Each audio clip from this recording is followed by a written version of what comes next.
النبي الكريم ونحن على ذلك لمن الشاهدين والشاكرين والحمد لله رب العالمين. حضرات آئیے جو آیت کریمہ میں نے آپ کے سامنے تلاوت کی ہے اس کا مفہوم سماعت کرنے سے پہلے آئیے حضور علیہ الصلوۃ والسلام کی بارگاہ بیکت پناہ میں صلاۃ و سلام کا نذرانہ عقیدت پیش کریں. پڑھیے باوز بلند اللہم صلی علی سیدنا مولانا محمد وبارک وسلم. صلاۃ و سلام علیک یا رسول اللہ یا حبیب اللہ صلی اللہ تعالی علیہ وسلم.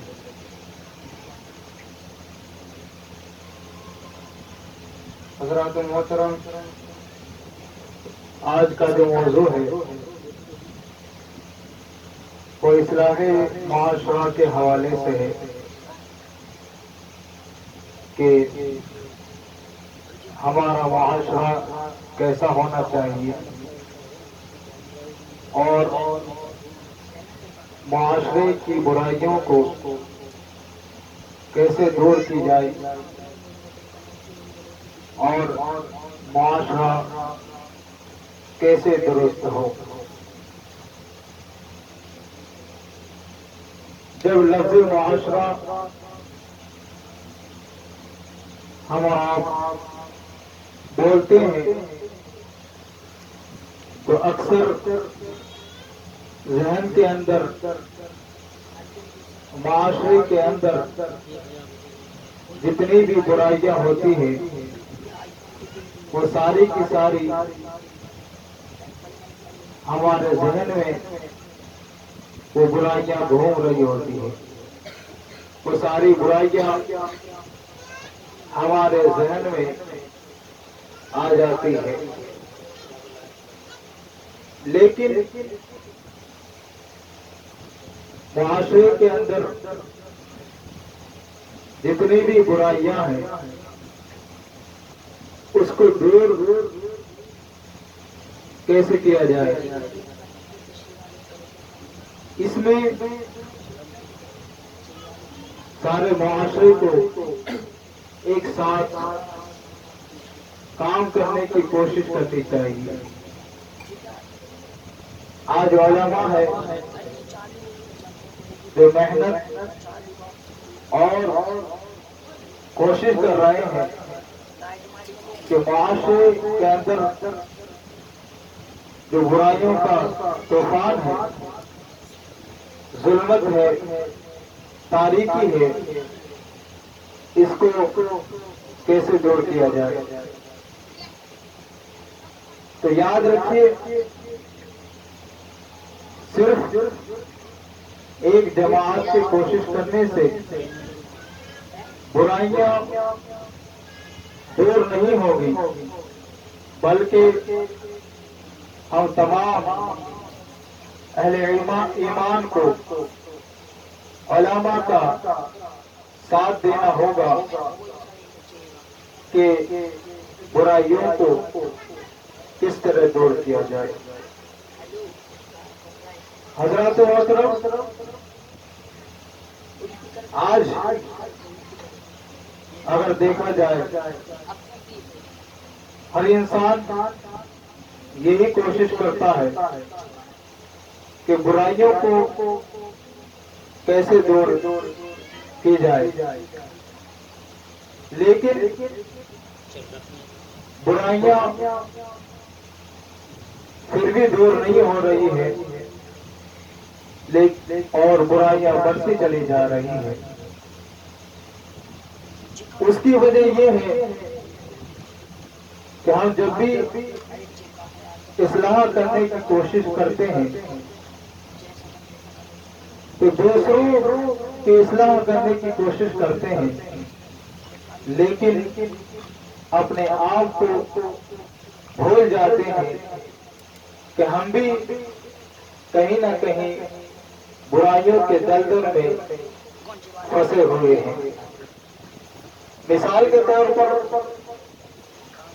اگر آپ جوا بازی میں مشغول ہیں،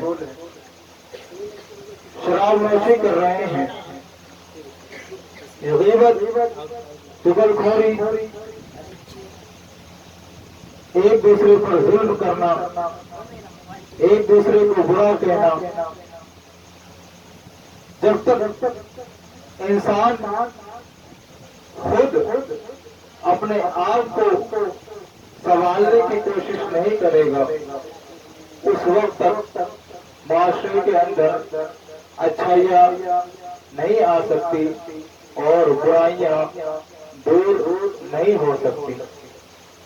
جب اصلاح کی ہم بات کرتے ہیں تو ہم یہ سوچتے ہیں کہ صرف ہمیں سامنے والے کو سمجھانا ہے، لیکن ہم خود کو سمجھانا بھول جاتے ہیں۔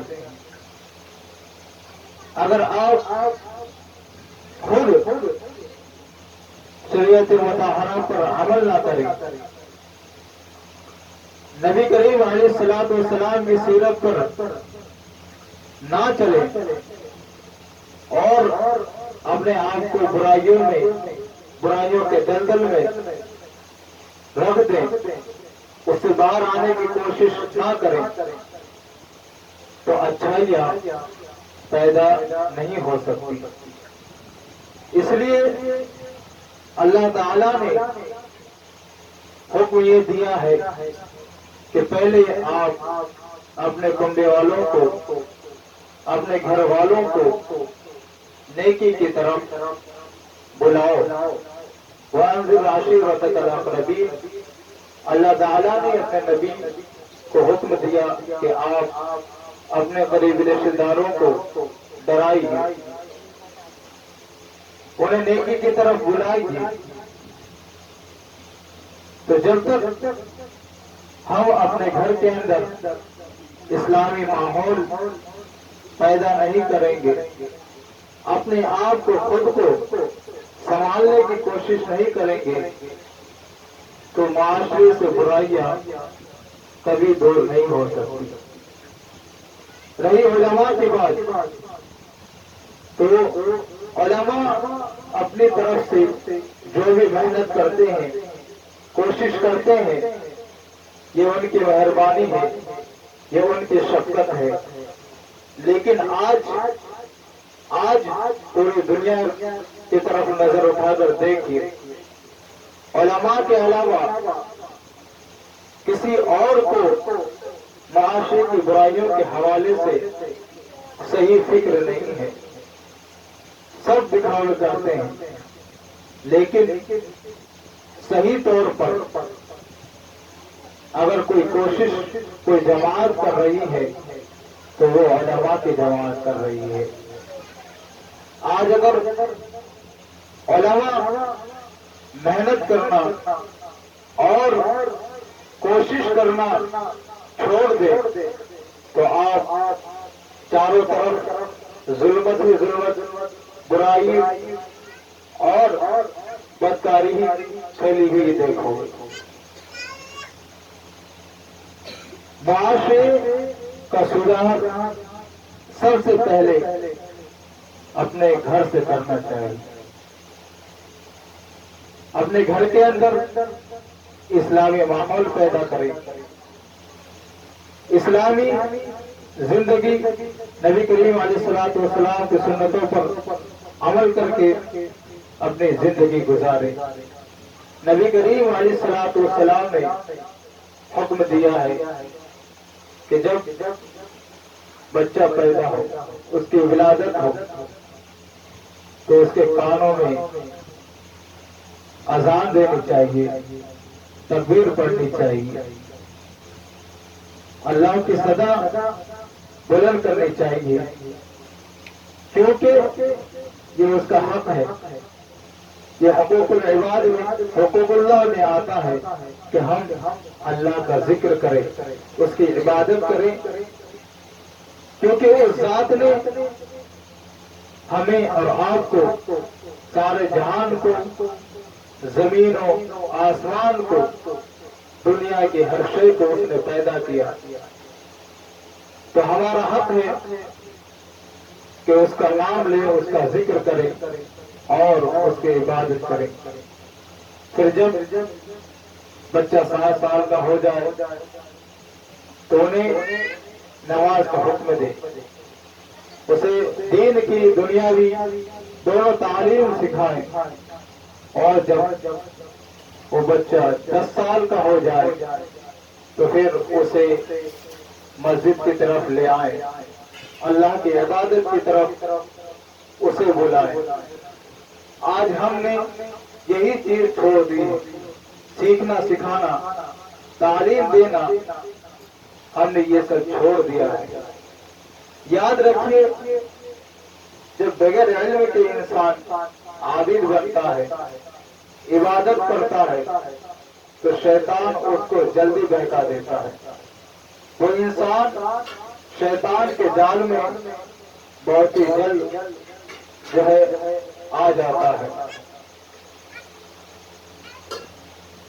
شیطان کو اگر کسی سے ڈر ہے تو وہ علماء سے ہے۔ علم ہمارے لیے نہایت ہی ضروری ہے۔ میں آپ کو ایک مثال دے دوں، جیسا کہ ابلیس عصر کے بعد اپنا تخت لگاتا ہے اور جتنے بھی شیاطین ہیں سب ان کے پاس حاضر ہوتے ہیں اور کہتے ہیں ایک ایک کر کے کہ میں نے فلاں شخص کو شراب پلا دیا، میں نے میاں بیوی کے درمیان جھگڑا کروا دیا، بھائی بھائی سے لڑائی کروا دی۔ لیکن شیطان جو ہے ان میں سے کسی کی بات پر خوش نہیں ہوتا ہے۔ آپ دیکھیے کہ علم کی اہمیت کیا ہے، کہ انسان جو غیر عالم ہوتا ہے، جس کے پاس دین کا علم نہیں ہوتا ہے، اس کا ایمان کتنی آسانی سے چھینتا ہے۔ شیطان خاموش بیٹھا ہوا ہے، جو شیطانوں کا سردار ابلیس ہے۔ لاسٹ میں ایک چھوٹا سا شیطان، اس نے ایک چھوٹا سا کام کیا، اس کے نزدیک کہ اس نے ایک چھوٹا سا کام کیا، اس لیے وہ جو شیطان کا تخت لگتا ہے اس میں جو سارے شیاطین جمع ہوتے ہیں سب سے پیچھے بیٹھتا ہے، کہ سب نے تو بڑے بڑے کام کیے، اب وہ اپنے سردار کو کون سا کام بتائے گا کہ جس کی وجہ سے اس کا سردار خوش ہو۔ چنانچہ وہ جو چھوٹا شیطان ہے وہ صرف اتنا کام کرتا ہے کہ ایک طالب علم کو پڑھنے سے روک دیتا ہے۔ ابلیس آخر میں پوچھتا ہے اس شخص سے، اس شیطان سے، اس جن سے، کہ تم نے کیا کام کیا؟ تو وہ کہتا ہے کہ میں نے کوئی بڑا کام نہیں کیا، بلکہ اتنا کیا کہ ایک طالب علم پڑھنے جا رہا تھا، میں نے اسے روک دیا، وہ پڑھنے نہیں گیا۔ اتنا سننا تھا کہ شیطان اپنے تخت سے اٹھا، اچھلنے کودنے لگا اور بہت خوش ہوا۔ تو جتنے بھی شیاطین تھے سب ناراض ہوئے اور کہنے لگے کہ ہم نے اتنے بڑے بڑے گناہ کروائے، کسی نے کسی کو شراب پلوا دیا، لوگ آپس میں انہوں نے جھگڑا کیا، لڑائی اور قتل و غارت گری کی، لیکن تم خوش نہیں ہوئی۔ اس نے صرف ایک چھوٹے سے بچے کو بائیں سے روک دیا تو تم اس کو شاباشی دے رہے ہو اور بہت خوش ہو رہے ہو۔ تو ابلیس نے کہا آؤ میں تمہیں بتاؤں کہ اس نے کتنا بڑا کام کیا۔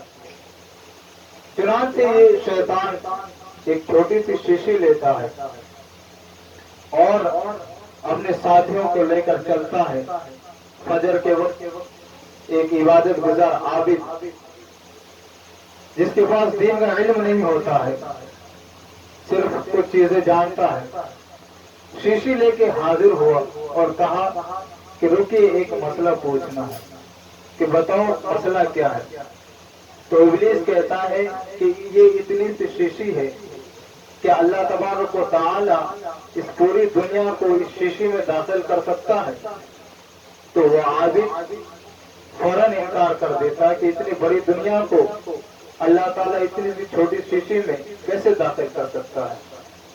تو شیطان نے کہا بس اتنا پوچھنا تھا، اور شیطان نے اپنے ساتھیوں کو اشارہ کیا اور کہا دیکھو میں نے 1 منٹ میں اس کے کئی سال کی عبادت کو برباد کر دیا۔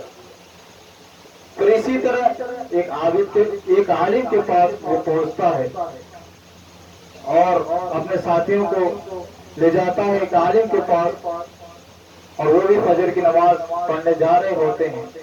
تو حضرت رکیے ایک مسئلہ پوچھنا ہے۔ تو کہا کیا مسئلہ ہے، جلدی پوچھو۔ کہا کہ یہ بتاؤ کہ اللہ تعالیٰ یہ جو چھوٹی شیشی ہے اس پوری دنیا کو داخل کر سکتا ہے؟ تو عالم صاحب جواب دیتے ہیں معلوم ہوتا ہے کہ تم ابلیس ہو، تم شیطان ہو، یہ شیشی تو کیا سوئی کی جو نوک ہے اللہ تبارک تعالیٰ اس کے اندر بھی ہزاروں دنیا کو داخل کر دیتا ہے، داخل کر سکتا ہے۔ تو یہ علم کی طاقت ہے۔ جب انسان میں علم آئے گا تو اچھائی کیا ہے، برائی کیا ہے، حلال کیا ہے اور حرام کیا ہے، ان چیزوں کو جلد سمجھ پائے گا۔ لیکن جس کی امت میں قرآن پاک میں جس نبی پر سب سے پہلے جو آیت نازل ہوئی وہ پڑھنے کے حوالے سے نازل ہوئی ہے، آج وہ قوم پڑھائی سے دور ہے۔ اس لیے ہم بہت نچلے طبقے میں چلے گئے، ہماری کوئی وقت نہیں ہے کیونکہ ہم نے تعلیم حاصل نہیں کی، اس لیے نہ ہمارے دین کی اصلاح ہو پا رہی ہے، نہ دنیا کے اعتبار سے ہماری اصلاح ہوتی ہے۔ تو اصلاح کا جو کام ہے کہ سب سے پہلے اپنے گھر سے شروعات کرنی چاہیے، اپنے گھر کے اندر دینی ماحول پیدا کرنا چاہیے۔ حضرات محترم، اسلام بھائی تو کیا، پڑوسی تو کیا، بلکہ اسلام تو وہ مذہب ہے کہ آپ جانور کو بھی تکلیف نہیں دے سکتے۔ لیکن آج دیکھیے کہ گھر گھر میں کسی بھی معاملے کو لے کر لڑائی جھگڑے عام طور پر ہوتے رہتے ہیں۔ اسلام تو یہ کہتا ہے کہ آپ بلا وجہ اپنے گھر کو بھی اتنا اونچا نہیں کر سکتے کہ جس کی وجہ سے آپ کے پڑوسی کو کوئی تکلیف ہو۔ بسا اوقات جب ہم کسی کو اچھی بات کہتے ہیں، کسی کو کوئی بات سمجھاتے ہیں، یا تو سب کے سامنے کسی ایک شخص کو سمجھانے کی کوشش کرتے ہیں، تو اس سے کیا ہے کہ سامنے والا اپنے بے عزتی سمجھتا ہے۔ کسی کی اگر اصلاح بھی کرے تو اچھے انداز سے اصلاح کرنی چاہیے، اور اکیلے میں اس کی اصلاح کرنی چاہیے، چاہے وہ اپنی اولاد ہی کیوں نہ ہو۔ میں آپ کو ایک واقعہ بتاؤں حدیث پاک کے تحت کہ ایک شخص جو کہ دیہاتی ہے، گاؤں کا رہنے والا ہے، نبی کریم علیہ الصلوۃ والسلام اپنے صحابہ کرام کو دین کے حوالے سے سمجھاتے ہیں، تعلیم دیتے ہیں کہ ایک شخص مسجد میں آ کر کے پیشاب کر دیتا ہے، تو صحابہ کرام ان کو ڈانٹنے لگتے ہیں، تو حضور علیہ الصلوۃ والسلام ان کو روک دیتے ہیں کہ ابھی رک جاؤ۔ تو وہ شخص پیشاب کر لیتا ہے تو نبی کریم علیہ الصلوۃ والسلام ان کو بلاتے ہیں اور کہتے ہیں، اور سمجھانے کا بھی کتنا اچھا انداز ہے، آپ کہتے ہیں، فرماتے ہیں کہ دیکھیے کہ یہ مسجد ہے، عبادت گاہ ہے، یہاں پر عبادت کی جاتی ہے، استنجا کرنے کی جگہ نہیں ہے۔ تو وہ شخص آپ کے قدموں میں گرتا ہے اور کہتا ہے کہ حضور، آپ سے بڑھ کر میں نے کوئی معلم نہیں دیکھا، آپ نے مجھے نہ زجر و توبیخ کی نہ ہی مجھے ڈانٹا۔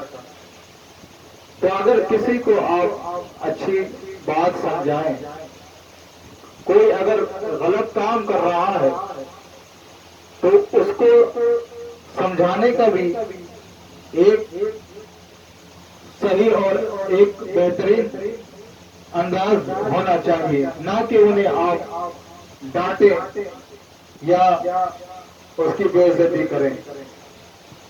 اسی طرح ایک صحابی رسول معاویہ بن حکم رضی اللہ تعالیٰ عنہ، کسی شخص کو چھینک آتی ہے، اس میں آپ جواب دینے لگتے ہیں تو صحابہ کرام اشارے سے کہتے ہیں کہ نماز میں چھینک وغیرہ کا جواب نہیں دینا چاہیے، لیکن وہ کچھ اور پھر بولنے لگتے ہیں۔ اتنے میں صحابہ کرام کنگھیوں سے اور صاحب رسول کو دیکھنے لگتے ہیں۔ نماز جب مکمل ہوتی ہے تو نبی کریم علیہ الصلوۃ والسلام اور صاحب رسول کو بلاتے ہیں کہ پھر فرماتے ہیں کہ دیکھو، نماز کی حالت میں نماز کے علاوہ کوئی اور ارکان، نماز کے اندر نماز کے ارکان ہی ادا کیے جاتے ہیں، نماز میں جو چیزیں جائز ہے اس کے اندر کوئی اور کلمات ہم جو ہے شامل نہیں کر سکتے ہیں۔ نماز کے اندر جو چیزیں ہیں وہی چیز ہم اس میں پڑھ سکتے ہیں۔ تو یہ نبی کریم علیہ الصلوۃ والسلام کے سمجھانے کا ایک انداز تھا۔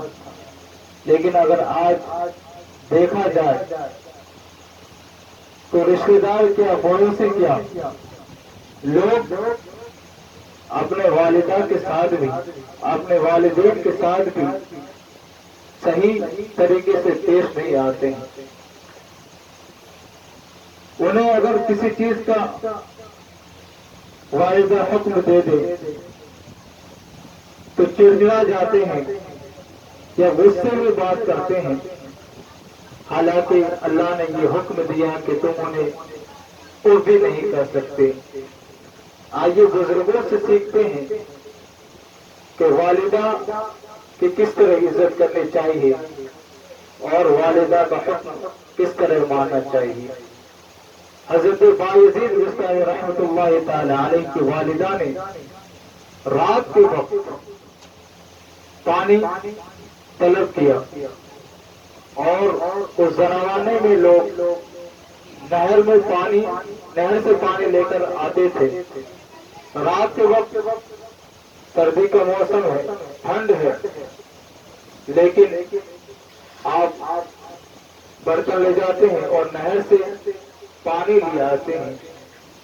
اتنے میں آپ کی والدہ سو جاتی ہے اور آپ جب آتے ہیں دیکھتے ہیں کہ والدہ سو گئی ہے، اور جگانا بھی مناسب نہیں ہے کیونکہ نیند میں کے اندر خلل آ سکتا ہے۔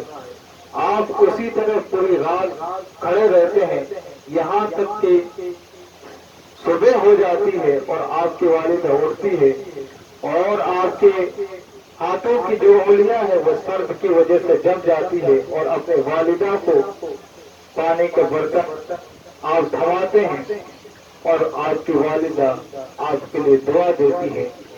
تو آپ فرماتے ہیں کہ وہ دعا کہ میں نماز تہجد کے اندر مانگتا تھا، آج مجھے اللہ تعالیٰ نے میری والدہ کی دعا کی برکت سے، وہ دعا کی برکت سے اللہ تعالیٰ نے وہ انعام مجھے عطا فرما دیا ہے۔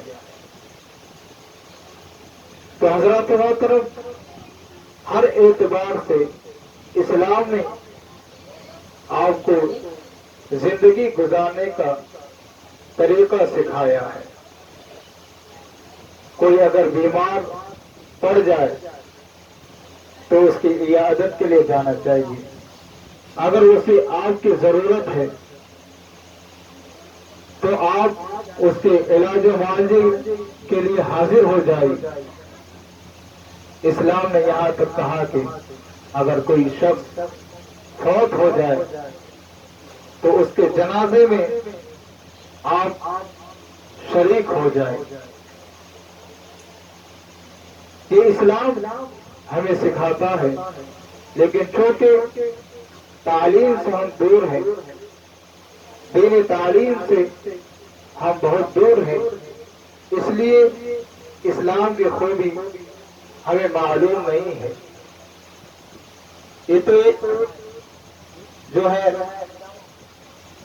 والدہ کے حوالے سے ہے، لیکن جانور کے حوالے سے اسلام نے کتنا خیال رکھا ہے کہ ایک عورت جو کہ نیک اور صالح ہے، نماز پڑھتی ہے، روزہ رکھتی ہے، زکوٰۃ دیتی ہے، لیکن عورت نے ایک دن ایک جانور یعنی ایک بلی کو باندھ کر رکھ دیا اور صبح سے شام تک اس نے کھانا نہیں دیا،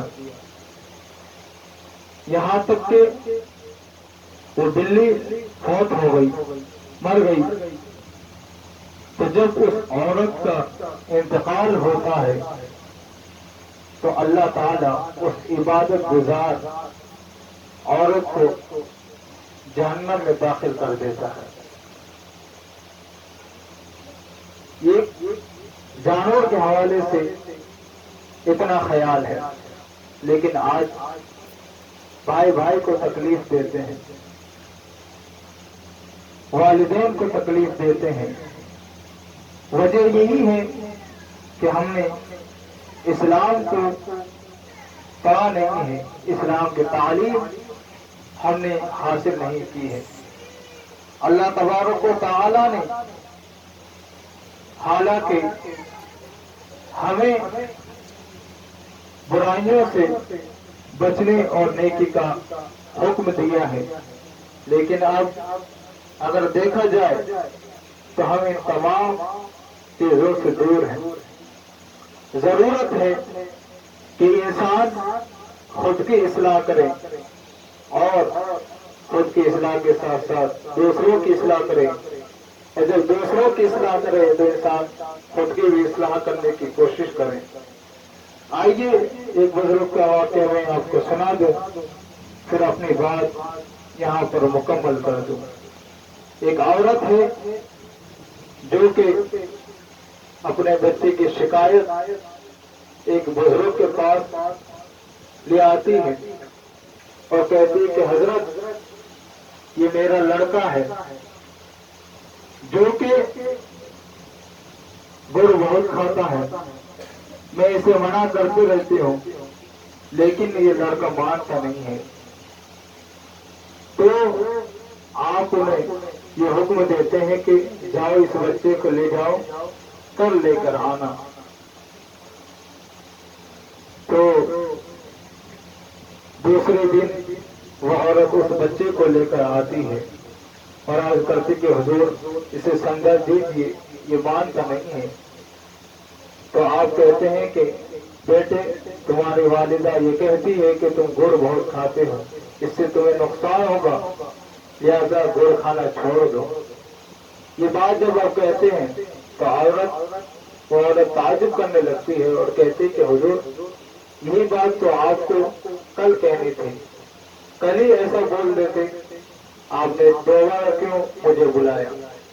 تو آپ نے فرمایا دیکھیے کہ کل تک میں بھی گڑ کا عادی تھا، میں بھی گڑ بہت کھاتا تھا، لیکن میں نے جب سے یہ بات سنی ہے کل ہی سے میں نے گڑ کھانا چھوڑ دیا ہے، لہذا آج تک میں نے چھوڑا ہوا ہے۔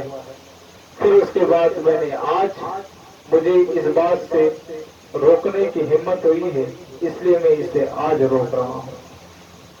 تو انسان جب کسی کی اصلاح کرے تو ساتھ ہی ساتھ یہ بھی خیال رکھے کہ انسان خود اس پر عمل کر رہا ہے کہ نہیں۔